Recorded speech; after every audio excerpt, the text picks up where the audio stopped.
So we, in the spring of 2020, when everything was happening and the beginning stages of COVID, and we were entering back into this idea at that point of a return to school after having been off for 6 weeks, 8 weeks, where kids were not coming to school at all. Myself and my SEL team, so we've got a small social emotional learning team in North Vancouver here, pulled together around resources to support that transition back into school, and began thinking about how do we do this? We've got 32 schools in North Van. We've got, hundreds of teachers and thousands of kids coming back. How can we, in short order, do something impactful that would allow us to kind of keep ourselves grounded and anchored? And so at that time, we were starting to unpack a lot around trauma-informed practice, and we were a couple of years into our socialization of social emotional learning and our more universal for everybody projects.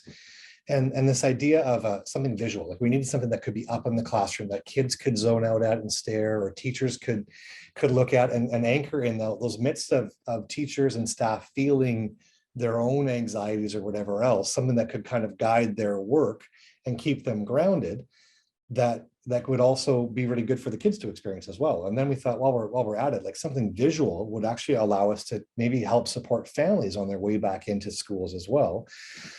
So an idea of a poster is where we started with, and we thought, well, what would we put on that poster? Like, what could that look like? And so we started talking about this idea of that top 10 or top 8 things. And so we came up with a list of, here's the things that we think would be what we would suggest teachers do in order to keep themselves grounded, right? And so, and that's where that poster kind of came from.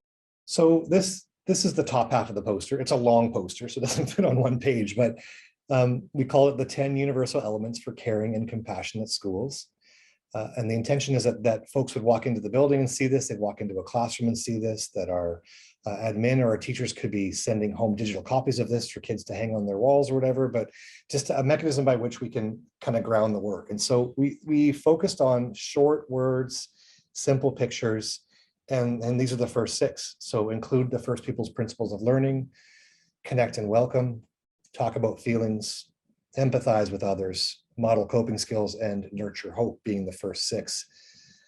It's interesting that including the first people's principles of learning is kind of another umbrella underneath it. But within there is a recognition within our district, at least, we have these posters, these first people's principles of learning posters up in all of our classrooms. And the intersection between showing up to support kids socially and emotionally and being present and attending to those first people's principles feels like very similar work, focusing on the exploration of one's identity, that learning is grounded in relationships and sense of community and sense of belonging, and that learning involves patience and time. For us, is a reminder to folks that if we can focus on those first people's principles, we are also attending to those caring and compassionate needs that we of all of our learners. The next page here, I'll just skip forward here. So again, maintaining routines, engaging students, communicating safety, and cultivating community. So these 10 elements really were the ideas that we came up with. We found images to go alongside of them. And then at the bottom there is kind of connections to our social emotional learning website and other resources that are available there to support educators and students and families.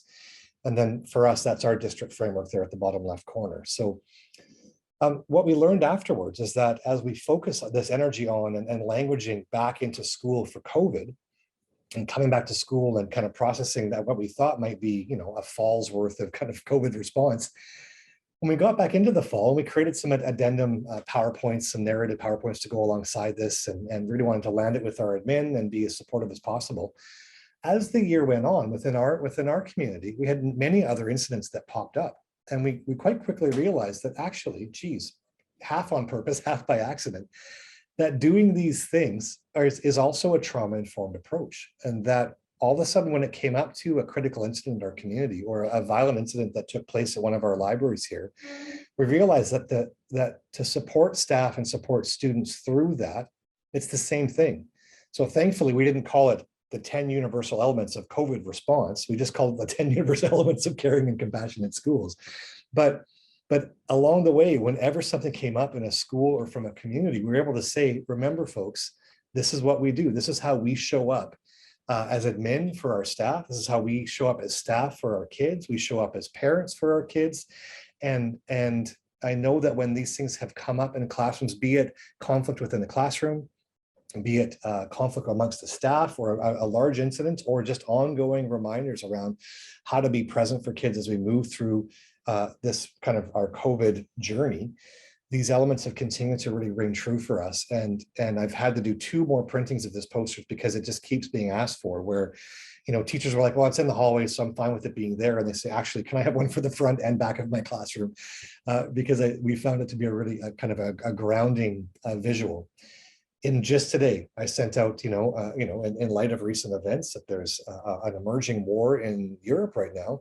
As I'm crafting a letter around keeping our communities grounded and sort of settled within that piece, we're saying, don't forget, folks, that this poster can be a really grounding element. And as we move through what might look like conflict within our classrooms, or conflict within our staffs, or hurt feelings or trauma that our immigrant or refugee families from war-torn countries may be experiencing right now, let's just remember that these things are ways that we can model and ground our community in caring, compassionate ways. So that's kind of it in a nutshell. I've been like super pleasantly surprised the resonance with which it's had and the legs with which it's had, because it felt like a project that was very targeted. And to see the impact of that, I think, speaks to me around the impact of universally focusing on trauma-informed practices and trauma-informed approaches, because like we all know, they are so helpful for those that need it the most, but they're actually good for everybody.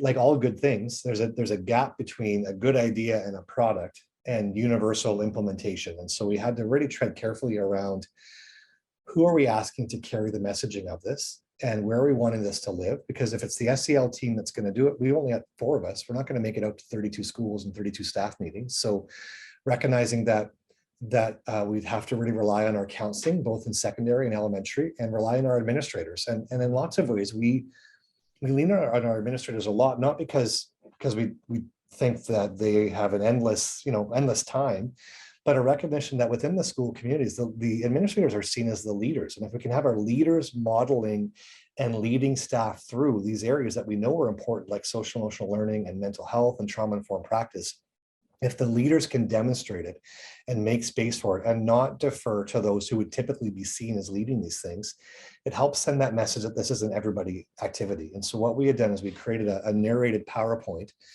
where we unpacked the intention of this, which at that time was connected to COVID specifically, and then went through each image and unpacked that image, narrated by the SEL team. We shared that PowerPoint as a narrated PowerPoint and also as a scripted PowerPoint, and said to the admin, we ask you to do this as part of your staff meeting. It was about 10 or 12 minutes. And then the administration were able to decide, do I want to just push play on this thing and let it ride itself through? Do I want to kind of navigate it one slide at a time, but have the SEL team be the voiceover? Or do I want to carry this myself? And I'll just use the script that they've given me. And so all of our schools ran with that and chose to deliver it in the way that they saw fit. What I heard afterwards is that they didn't only do that with their parent communities. A number of teachers actually chose to do that in the context of their classes with their kids. And then they also did that with not only their staff communities, but with the parent communities as well. So all of a sudden they were able to kind of universally roll this thing out in the fall, kind of universally. So there, we did it all, put the posters up in the staff room, in the hallways, in the classrooms. I think for me, the piece that was most heartening was to walk into classrooms and to not only see it up, because sometimes you can send stuff out and teachers just don't put it up. So I think that it resonated with them. What felt most heartening was kind of showing up at schools and seeing administrators through their windows, talking with a kid or with a family and pointing at the poster and saying, this is what we're trying to do here. We're looking at, safety first and communicating safety. And so seeing it become a tool that really anchored conversations in the office when things were challenging, seeing it come up and seeing administrators reference it in their letters out to parents if there were challenges taking place in the school community. And so I think for us, when I look at, that expression bang for the buck, like I think about, there's the money we spent on this poster, which wasn't a huge deal. I think the posters are a couple of bucks a pop or something like that. But when you look at the potential for systems shift and aligned language and understanding from what was probably 10 or 12 hours of time, kind of going over the poster and reflecting on it, and then printing and distributing, I think that these have had an incredibly large impact in the school community. Like, it doesn't solve all problems for sure, but in terms of like navigating, we know the complexities of a school environment. If all complex problems and conflict and those things can be grounded in these just visually, and kids are starting to internalize these ideas by zoning out on the poster or having adults walk them through it, I think that there's an incredible opportunity there to raise the tide for all boats and have a system start to understand how to navigate those things, no matter what's happening. Insert the problem, insert the difficulty, the critical incident, insert the world crisis. I think these things really resonate for me as being true as the way that we try to build community and support our community.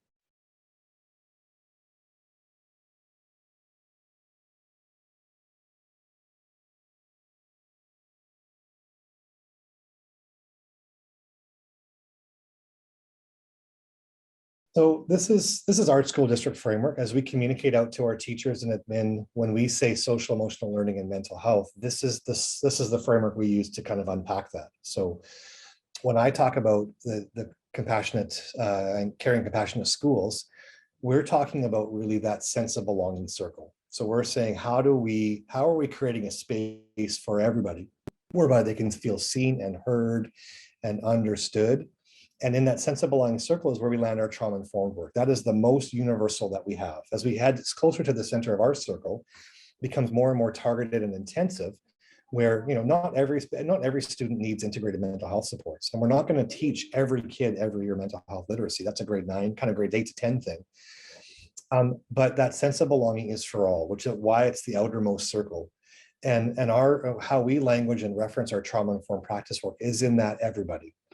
There are kids who are going to need it more intentionally, but as a classroom teacher, you never know the lives that our kids have walked. You don't know, as an administrator, you don't know in detail the lives that our parents and our kids have walked either.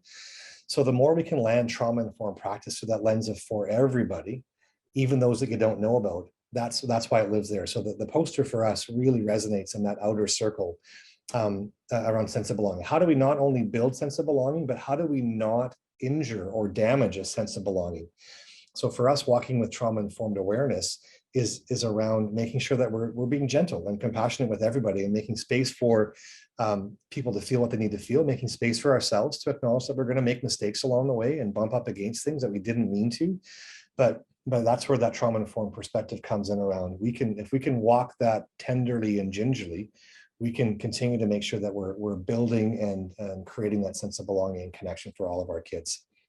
On the right there, you'll see that the first people's principles of learning that we referenced there. And for me, it really comes down to the first two specifically, that learning ultimately supports the well-being of the self, the family, the community, the land, the spirits, and the ancestors. And that learning is holistic, reflective, experiential, and relational, focused on connectedness, reciprocal relationships, and sense of place. So for me, those first two are so important as to how we make not only our framework make sense for all of our learners, but makes sense in its connection to those traditional ways of knowing and being that resonate for all, not just with the Indigenous and First Peoples of Canada and British Columbia, but makes sense for all learners.